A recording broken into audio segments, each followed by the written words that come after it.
เอกสารแบบบ่ครบถ้วนบ่หรือว่าแบจังบไดเอกสารบ่ครบถ้วนแม่นบ่ครบถ้วนแล้วเพราะว่าบ่มีพาสปอร์ตบ่หนังสือผ่านแดนบ่มีบ่แม่นบ่มีมีแต่ว่าไปนำกันจักคนน่ะไปเฮ็ดทำอิฐไป4 คน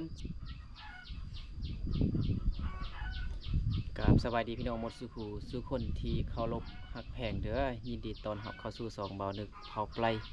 ลั่วเนาะตอนนี้เบานึกอยู่ที่บ้านดงร่วงเมืองเพียงแขวงไสยบุรีสปปลาวเหนือเนาะสำหรับที่นี่กับเบานึกจะมาลินนำลุงเนาะที่อยู่บ้านดงร่วงนั่นแหละอยากทำเรื่องร้านเราเนาะไปเฮ็ดงานอยู่ทางฝั่งไทยแต่ว่าเอกสารแบบบ่ครบถ้วนหั่นนะทำอิฐก็กระทึกอยู่ไปเนาะแต่ว่าเฮ็ดบัตรเข้าไปทุกคนเนาะแต่ว่าอยู่พุ่นได้2-3 เดือนนี่แหละเวลาเพิ่นกลับบ้านแล้วเจ้าหน้าที่ได้กวดเราแบบบ่ผ่านว่าซั่นเนาะเจ้าหน้าที่ทางไทยเพิ่นแต่ว่าส่งมาทางลาวแล้วเนาะตอนนี้มันอยู่ลาวเนาะเพิ่นกักอยู่นครหลวงเวียงจันทน์เนาะอยู่ลาวเนาะเดี๋ยวเฮาไปลงรายละเอียดนำลุงเนาะผู้ที่ไปเฮ็ดเวียกพุ่นมันเป็นหลานเนาะผมเป็นลูกเนาะเป็นหลานแต่ว่าก็อยู่เฮือนเดียวกันนี่แหละเนาะตอนนี้บ่นึกก็อยู่เฮือนของลุงเนาะเดี๋ยวมาลมนำลุงเป็นจังไดหั่นน่ะเนาะกาดีตนสงสารลุงกับอันแม่เฒ่าอยู่นี่หลายเนาะสบายดีลุงโดยสบายดีอยู่ติบ่คิดร้ายบ่ คิดเนี่ย คิดร้ายอยู่ คิดหลายอยู่ กินข้าวบ่แซ่บนอนบ่หลับบ่คิดน้ำล้าน สมองเบิด โอ้ปวดสมองหมดเนาะเสียแนวคิดเป็นนำลูกนำหลาน โดย นั่นล่ะหลานนั่นเขาก็ขังอยู่พุ่น โดยเดี๋ยวสิถามชื่อลุงก่อนเนาะเพื่อฮู้เนาะลุงชื่อว่าจังไดก็ ข้าวบุญ ท้าวบุญเนาะชื่อลุงบุญเนาะเอามื้อวานนี้ก็มาลิ้นอยู่นำอันลุงเนาะลุงบุญกับอันป้าเนาะป้าเดี๋ยวป้าชื่อหยังก็อันเมียของลุงน่ะ อยู่นั่งปล่อย ปล่อยเนาะชื่อปล่อย ปล่อย พอดีบ่นึกได้ยินอันข่าวว่าอันล้านของอันลุงเนาะไปเฮ็ดเวียกอยู่ทางฝั่งไทยแม่นบ่ อืม แล้วเพิ่นไปเฮ็ดเวียกอยู่พุ่นแม่น3 เดือนบ่ได้ยินเพิ่นว่า3 เดือนเนาะแล้วเขาได้เงินบ่บ่ได้ บ่ได้เป็นหยังคือบ่ได้นะ บ่ได้เงินได้คำหยังมาแล้ว ทำอิฐก็คิดว่าแบบลูกหลานไปหาเงิน เพื่อจะได้เงินมาซื้อเขาวซื้อน้ำเฮ็ดฮอเฮือนเนาะ ปล่อยลูกหลานไปสอบไปหาเบี้ยหาเงิน โดย ก็ว่าสิได้มา ใช้เงินมาเนาะ ก็สิมาก่อหาก่อเฮือน โดย ก่อคันเฮือน โดย เดี๋ยวสุดท้ายมาสมว่าบ่เป็นบ่ได้คือความว่าคือความมุ่งหมาย โดยอืม แล้วก็ไปผิดไปผาดคือเพิ่นจับเพิ่นยับซะ อ๋อแล้วเพิ่นไปนี่ เอกสารแบบบ่ครบถ้วนบ่หรือว่าจังได เอกสารบ่ครบถ้วน แม่นบ่ครบถ้วน เพราะว่า แล้วบ่มีพาสปอร์ตบ่หนังสือผ่านแดนบ่มีแม่นบ่ บ่มีมีแต่ว่า ไปนำกันจักคนนะไปเฮ็ด ทำอิฐไป4 คน 4 คนเนาะ ไป4 คนแล้วบัดนี้ อืม ตอนกลับนั่นเขาหนี้ก่อน อ๋อตอนกลับมัน เขา คน กลับก่อน เขากลับก่อนเนาะ เขากลับก่อน แล้วยังจักคนสัน ยัง สอง ระหว่างผัวเมีย อ๋ออันผัวเมียเนาะยัง2ผัวเมียแม่นบ่ ยังสองผัวเมียข้างอยู่พุ่น กลางอยู่พุ่นแล้ววันนี้ต่อไปก็เจ๊เขาส่งมาฮอดฝั่งลาวแล้วก็ อ๋อ เขากักอยู่ด่าน กักอยู่ด่านบ่ด่านไทยหรือว่าด่านลาว ด่านลาว แล้วอยู่ด่านไทยเด้เพิ่นก็ บ่เป็นหยัง นะอยู่ไทยนะอยู่ด่านไทยนะ บ่ โอ้มาฮอด กัก อยู่ฮอดลาวแล้ว อยู่ด่านไทยสิเขาบ่กัก บ่กักเนาะ บ่ อ๋อ แต่ว่าเขามาด่านลาว ลาวแล้วเพิ่นกักเนาะเพิ่นเบิ่งอันตามอันเอกสารเนาะเบิ่ง อัน เอกสารมัน บ่ครบถ้วน บ่ครบถ้วนแล้วก็แบบ ก็ มันเข้าบ่บัตรบ่มีพาสปอร์ตก็มีอันบัตรขาวแม่นบ่มีอัน เวลา อ่า ไปเฮ็ดใบอันบัตร ใบขาวแม่นบ่ ใบบัตร3 วันน่ะ บัตร3 วันเนาะอืมแ แต่เวลากลับมานี่บ่ได้ต่อบัตรแม่นบ่อันบัตรหมดอายุ บัต แม่ ร น ก็ บ่ บ่ได้ต่อพอดีมาหอดหันเขาก็กวดเอกสารว่า บัตรหมดอายุ หมดกำหนดเนาะ หมด อ๋ กำหน อ ด หมดกำหนดเนาะ บัดนี้ เขาก็กักเนาะตอนนี้มันบ่ได้เขาบ่ปล่อยมาเทื่อแม่นบ่ บ่ปล่อยเตือยังนี่พุ่นเลย อ๋อ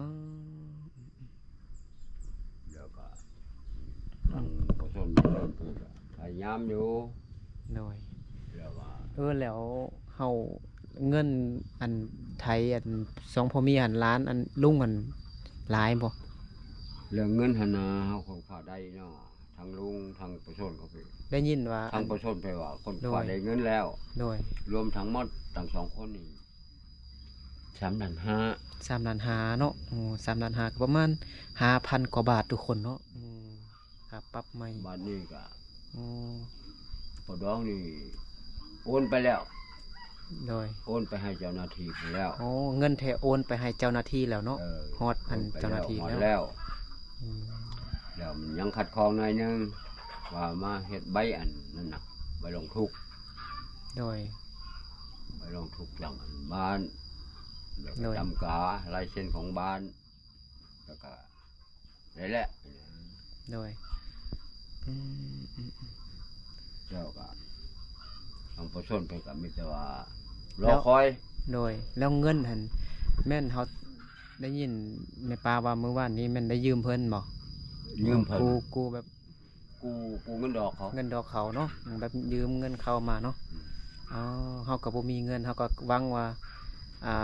ลูกหล้านไปหาเงินได้เงินมาเลยสุดท้ายเราได้จกธงทรงธงเสือตัวเอง อันนี้ออก เนาะ อืม ไปไทยเอาล้านแม่นบ่อันนี้ก็เป็นบ่นึกมา ไปไทยไปถอนเอาร้านออกมา มาถามลุงกับแบบเพื่อให้ฮู้เนาะให้ฮู้นำกันหลายคนเพื่อให้เป็นความรู้แหละเนาะเพื่อมื้อหน้าเพื่อรุ่นใหม่เนาะเพื่ออันพี่น้องเฮาเนาะ เพื่อผู้ต่อไป ไปหาเงิน เป็นบทเรียนให้ผู้ต่อไป แม่นเป็นบทเรียนให้ผู้ต่อไปผู้รุ่นใหม่เนาะที่ เพราะว่า อยากไปเฮ็ดเวียกอยู่ประเทศเพิ่นก็ต้องเฮ็ดมันยังก็เอกสารให้มันครบถ้วน เอกสารบ่ ต้องเฮ็ดเอกสารให้มันครบถ้วนให้ถูกตามระเบียบกฎหมายของบ้านเมืองเพิ่นเนาะแม่นโดยอืม อันนี้ตอนไปก็ถือโคอันน่ะ แล้วตอน เา ไปทำอิฐหั่นก็บ่เป็นหยังแม่นบ่เนาะเพราะว่าเฮามี โอ้ตอนไปนี่ก็ไปตามทางการอยู่ แม่นทึกอยู่เนาะเพราะว่า ทึก เฮาอันเบอร์หรือว่าบัตรหยังอันอีพอว่านะบัตรขาวบ่ บัตรขาว โดยบัตรขาว เอาบัตรเอา 3 วันเนาะ เพิ่มธรรมโนของพวกนี่ไปก๊อปปี้อยู่นี่ โดย แล้วถ่ายรูปอยู่นี่แล้วก็เอาไปนํไปติดบัตรขาวอยู่ด่านพุ่น โดย ติดให้ใบ3วันนั่นน่ะ โด ไป ย ติดบัตรขาว อืม กันเขาต่อกันเขามีเงินเขามาต่อก็บ่เป็นหยังหรอก โดย อันนี้เบิดแล้วก็เบิดไปเลยบ่ต่อหยัง โดยอันนี้เป็นร้านบ่สบายดีเด้อ หลาน สบายดี สบายดี สบายดีบ่ไปสวนบ่อืมอันนี้เป็นลูกหรือหลานนี่ ปีน้องๆกัน พี่น้องกันหลาน ลูก โดย กูอันพี่เอ้ยอันไว้เนี่ย โดยมื้อนี้อากาศร้อนแนว เขาก็ พี่ อ น้อง ยู่หลังนี่น่ะบนนี่สองหลังนี่แม่นบ่เนี่ยนี่ นี่เนาะ หลังนั้นหลัง อยู่ นั้น บนนี่เนาะโอ้ไม่แปลนเฮ็ดเฮือนนี่หลายเด้อเนาะบ่เนาะทางเสาเนาะเฮ็ดเสาปูนบ่เสาไม้เหรอ สมัย เสาไม้เนาะ อยู่ไม่สมัยอยู่ โด นี่ ย เหรอ ลุงจักปีแล้วก็ถามได้ซื้อบ่ได้ถามอายุ อายุนะ หน่อยฮอด70แล้วบ่ 70แล้วโอ้ อ๋อ70ปลายแล้ว เฮ็ดอยู่กับใบอยู่กับในบ้านก็ อ๋อ 70 แล้วเป็นเขาวเป็นน้ำนี่เด้แต่ละมือแบบนั้นมีอยู่ ก็ บ่เดี๋ยวเราได้ซื้อกินหรือว่าเฮา ซื้อกิน ซื้อกินเด้ ซื้อกิน อ๋อแล้วเฮาบ่มีดินดอนตอดหญ้าบ่ลง มีน้อยหนึง มีน้อยหนึงน่ะ สวนน้อยหนึง ส่วนน้อยหนึงเนาะอืม แล้วก็ใส่มังเด้ยหั่นก็เป่ากับบ่เบิดซ้ำน่ะ โอ้บ่ฮอดเป่าซ้ำ ถามร้านก็ฮู้อันเขามาญาติเอาไป ทีน้อยเดียวเนาะซ้ำดินเฮือนนี่บ่ ว่างพอดีเป็นน้อย น้อยหนึงเนาะเออแล้วมีลูกจักคนนะลง ลูกแท้ๆมีสอง มีสองคนเนาะ หลานสี่ หลานสี่คนเนาะ อืม แล้วผู้ไปอันนั้นเด้ผู้อันไปเฮ็ดเวียกอยู่ทางฝั่งไทยแล้วเพิ่นกักอันแม่นชื่อหยัง อันนั้น ผู้หญิงหรือผู้ชาย ผู้หญิง ผู้หญิงเนาะ นางบุญเรียน อ๋อบุญเรียนเนาะ นางบุญเรียน โดยก็เพื่อเป็นความรู้เป็นบทเรียนต่อไปเนาะเพื่อ เป็นบทเรียนให้แก่ผู้อื่น โดย ต่อไป ดีแล้วที่เพิ่นบ่ปรับใหม่หลายเด้เนาะ ก็ถือว่ามันถึกแล้วสำนั่นเนาะ3 ล้านปลายยานแต่เป็น10 ล้าน20 ล้านนั่นเนาะ ยันเป็นอัน15ปุ่น อื โอ้ ยานมันแบบ อันนี้ อันนี้มันบ่โทษนักซื่อๆเนาะ อันนี้ก็ทำนี่แล้ว โดย ก็ดีอกดีใจ โดย ก็ดีต้นลุงอยู่เนาะ แล้วเขาว่าคันชะนี้ กินข้าวบ่แซ่บนอนบ่หลับแล้วคิดน้ำลานลาย แสบนอนบ่รับมันโอ้ เลยตอนนี้เขายังจักเป่าเขากินนะ ยัง ข้าวเปลือก 3-4เป้า 3-4 เป่าเนาะ ก็บ่พอละบ่พอละ เลย หน้าก็ยังบ่ ขึ้นไปเบิ่งได้บ่ขึ้นเฮือนได้บ่ ได้ ได้เนาะออกไปเล่นเฮือนไปเบิ่งเนาะ ขึ้นไปว่า เฮือนอีลุงนี่แบบสูงขนาดเลยทุกคนเนาะอีกอันแบบอากาศปลอดโปร่งดีเย็นดีนะเบิ่งนี่บ่เนาะมุงหญ้าเนาะฟ้าแม่นไม้แป้นเนาะขออนุญาตเด้อขออนุญาตขึ้นลิ้นนำลุงบนหนึงก่อนลุงบุญเนาะบ่มีดอกไฟบ่ลุง มีหรอ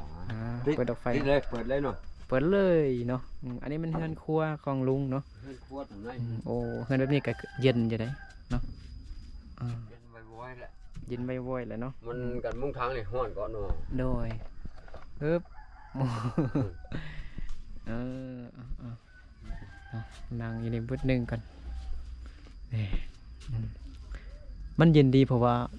เฮาบ่ได้มุงหญ้าคันมันสังกะสีกระเบื้องนี่มัน มุงหญ้า มันอันนั้นเนาะนี่เฮือนลุงนะแบบสูงเฮือนนี่ได้จักปีแล้ว โอ้ ฮะ 30 ปีแล้ววะ 30 ปีแล้วนะ อืม โอ้เป็น แต่ว่าอุปโภค มีแต่เฮาเปลี่ยนแต่อันหญ้ามันเนาะแม่นบ่อันนี้มันเขาบ่เขาซ่านหรือเขาเปลือกอันนั้นนะลุง อันนี้เพื่อเป็นผู้ชาย อ๋อใส่อันเขาอันลุงว่าเขายังอยู่จัก2 3 4 เป้านะ ห้อง อยู่ห้องนี้เนาะ จริงเหรอ อ๋อเนาะขออนุญาตเบิ่งเนาะ อ้าว โอ้ ผมก็ไม่เท่าเอาไปเห็น โอ้ย เดี๋ยวนี้ อยู่นี่ๆๆ เอ โอ้ อ มันมืดทุกคนเนาะบ่เห็นเนาะนี่ มืด อยู่เจนทุกคนเนาะเห็น พวก เห็นอยู่ ผมก็ 2 3 4 เป้าเนาะ มุ้งนั่นเนี่ย โดยอ่า ยังอีก เอาเป็นหยังบ่เฮารับรู้นำไผอันหลานไปเฮ็ดงานแล้วเพิ่นกักหั่นนะรับรู้นำคนส่งเฟซอันนั้นมาบ่ เพิ่นส่งไปลงถุง อ๋อ เป็นลงลายมา โอ้ส่งเฟซส่งไลน์มาเพิ่นโพสต์ลงเฟซแล้วอันเพิ่นฮู้อยู่พุ่นแล้วมาบอก มัน ลุงบ่ มันเป็นแนวนี้เนาะ โดย เพราะว่าได้ยินข่าวว่า เขาจับร้านที่พุ่น ร้านที่พุ่น ร้าน เนาะ ที่พุ่น โอ้ ร้านพุ่นนะบัดนี้เขาก็ โอ้ตกใจเนาะ ตกใจเขาก็เข้าห้าง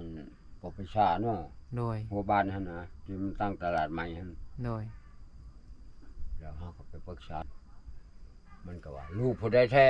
หลานผู้ใดแท้คนบ้านใดแท้อีนะ โดย เขาก็ให้มันเต็กให้เบิ่ง แล้วแม่นฮู้ ว่าแม่ ล้าน อ้อยจ้อยอีบุญเรียนนางบุญเรียน โดย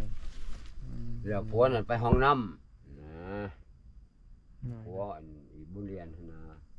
ไปห้องน้ แล้วก็พอดีได้ถ่ายแต่รูปอันนั้นเนาะพวกบ่ได้ถ่ายรูปเนาะมีแต่ ำผัวบ่ได้ถ่าย มีแต่ถ่ายแต่อัน ไม่แต่ เมีย นางบุญเรียนหั่น ล้าน เขาก็ส่งเป็ดส่งไลน์มา โดยก็เห็น ก็ไปเบิ่งโอ้แม่นที่แท้แล้วบัดนี้เขาก็ โดยคนคว้า ไปคนคว้าบัดนี้ เอกสาร ทั้ง ยัง ปอดองปุ่น ต่างๆ ทั้งชนนี่ อืม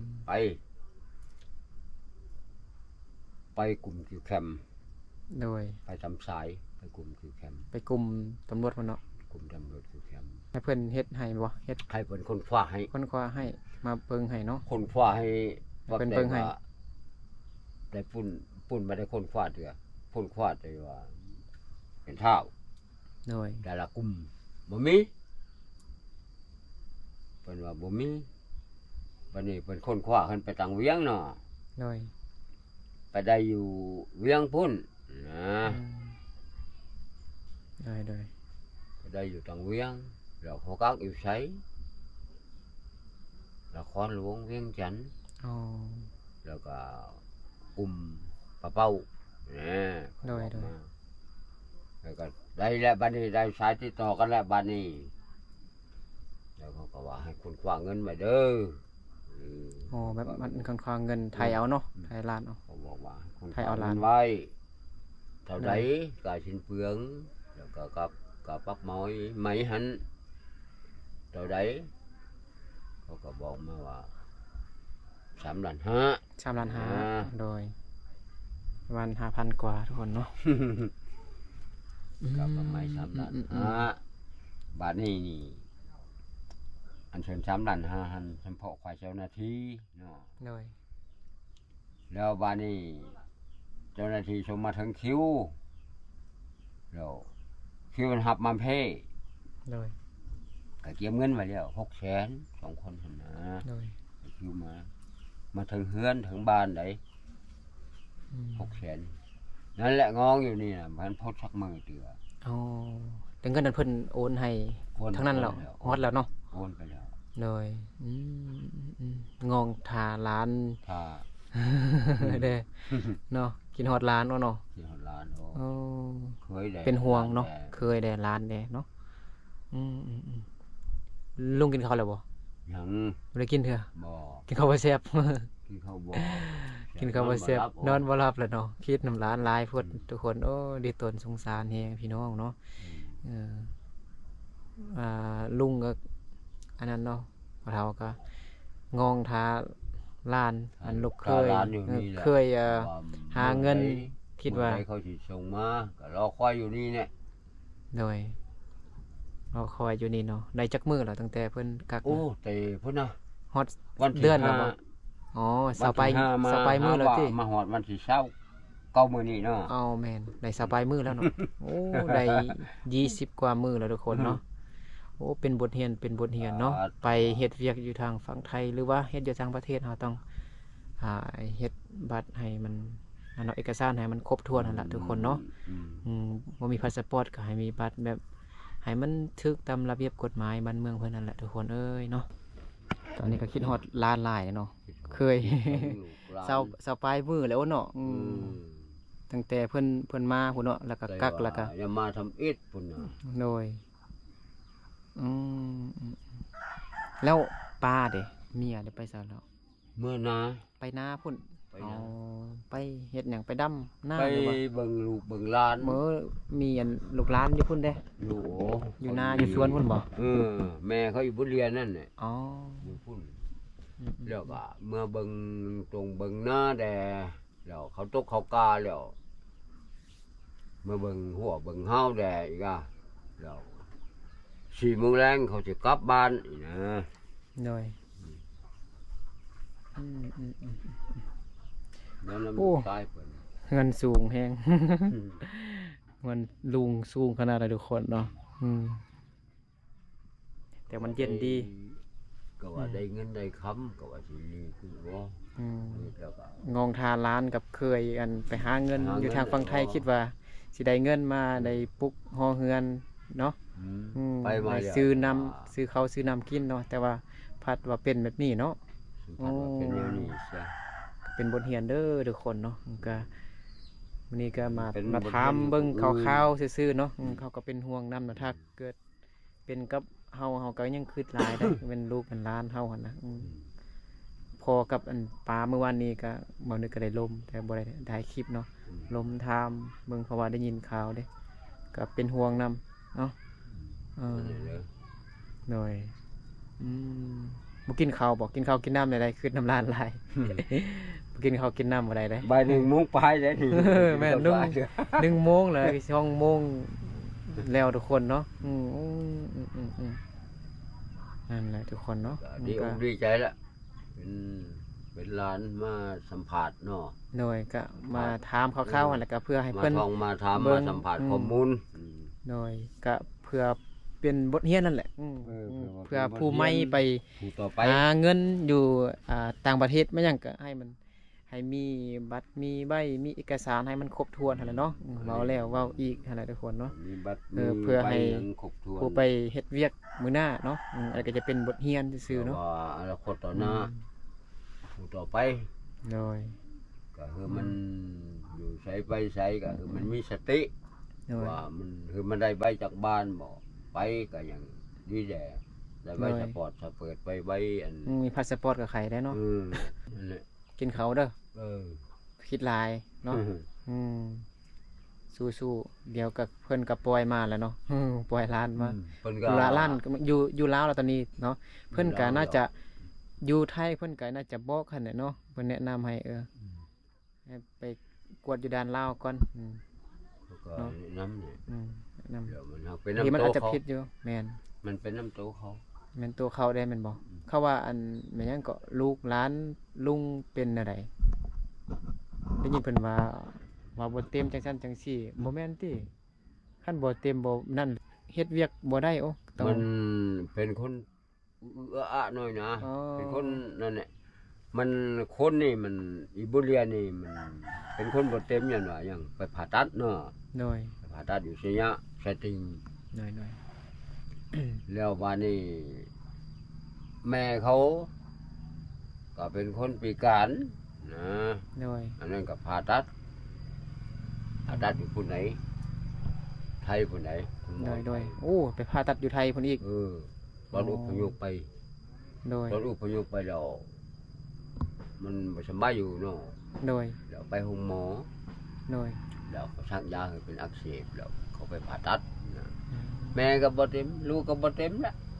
เอาเป็นหยังคือพ่อแม่บ่เต็มเต็มแล้วบัดนี้ พอ ก็ ก็ เต็มมา ตา เลย ยพี่ พออันน้ำบุเรียนนี่ก็ตาย อืม ได้4 ปีมานี่ ยัง แล้ แต่ ว แม่เนาะ ยังกับแม่กับลูกอันละก็ โอ้ยบุญเรียนแม่นเป็นล้านของลุงเด้อเนาะ เป็นของลุง แล้วลุงมันซื้อหยังก็อันเมื่อวานนี่คือได้ยินเบาอยู่ อีบุเรียน แม่นแม่เราน่ะซื้อเขียวสิบ่ อีเขียวนั่ง อ๋ เขี อ ยว ซื้อเขียวเนาะแม่ เขียว ของอันผู้อันกักกันเนาะอืม แม่ แต่ว่าแ